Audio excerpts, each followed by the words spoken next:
Hello students, आज हम exercise का प्रॉब्लम 1.9 डिस्कस करेंगे।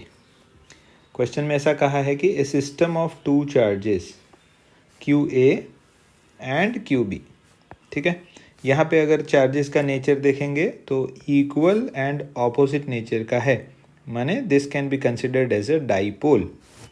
दे are located at A is 0, 0, -15 centimeters and B is 0, 0, plus 15 centimeters.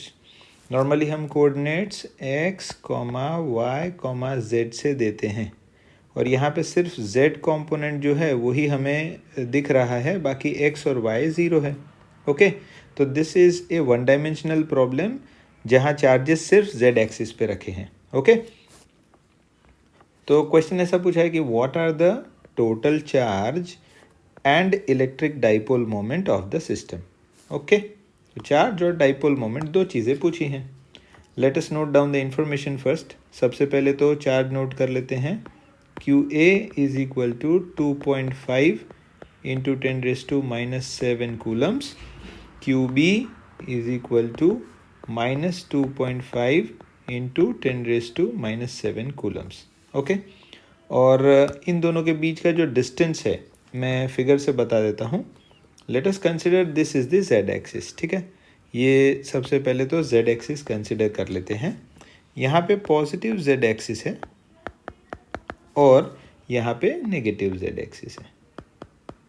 Okay, centre में हम ओरिजिन ले लेते हैं और पॉइंट ए और बी जो है वो हम यहाँ पे इंडिकेट कर देते हैं।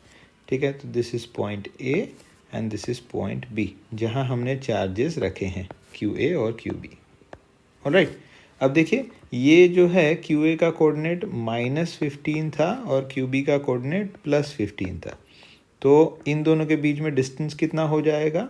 The total distance between A and B, ये दो चार्जेस के बीच में अगर डिस्टेंस देखें तो 15 + 15 यानी 30 सेंटीमीटर्स हो जाना चाहिए। ठीक है, तो what will we note here?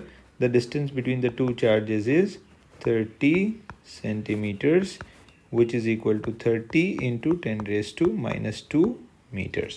Okay. अब first question, what is the total charge? Total charge कितना होता है? Total charge is equal to QA plus QB। दोनों को सिंपली ऐड ही कर देना है। अब हमें ये पता है कि दोनों का नेचर इक्वल और ऑपोजिट है, तो ये टोटल चार्ज 0 ही हो जाना चाहिए, है ना। Net charge on a dipole is always 0। तो ये तो सबसे आसान सवाल हो जाता है। सेकेंड क्वेश्चन पे फोकस करते हैं। What is the electric dipole moment of the system. Electric dipole moment define कैसे करते हैं? इलेक्ट्रिक डाइपोल मोमेंट, जिसका सिंबल हम P से देते थे, इसको हम कैसे इंडिकेट करते हैं? This is charge multiplied by distance. Charge यानी Q मल्टीप्लाइड बाय डिस्टेंस यानी R। और ये डिस्टेंस कौन सा लेंगे? तो it is suppose to be the total distance between the two charges QA and QB। Okay, तो डाइपोल मोमेंट के लिए हम क्या करते हैं? Dipole moment P can be calculated as Q into D. Charge हमें दिया है 2.5 इंटू 10⁻⁻7 और डिस्टेंस बिटवीन देम है 30 इंटू 10⁻²। ओके, अगर हम इन दोनों को मल्टीप्लाई कर देते हैं तो हमें डाइपोल मोमेंट कितना मिल जाएगा?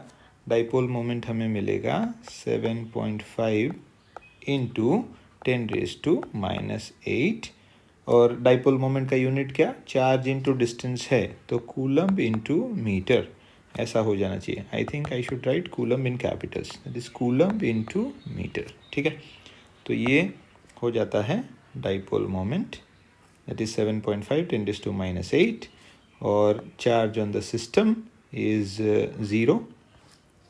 अब क्योंकि डाइपोल मोमेंट एक वेक्टर क्वांटिटी है तो हमें डाइपोल मोमेंट का डायरेक्शन बताना ज़रूरी है। और डाइपोल मोमेंट के लिए मैं इस फिगर में अगर आप नोट करें, क्यू ए कैसा है? The nature of charge Q A is positive, the nature of charge Q B is negative. और डाइपोल मोमेंट वेक्टर जो है वो हमेशा नेगेटिव चार्ज से पॉजिटिव चार्ज की तरफ पॉइंट करता है।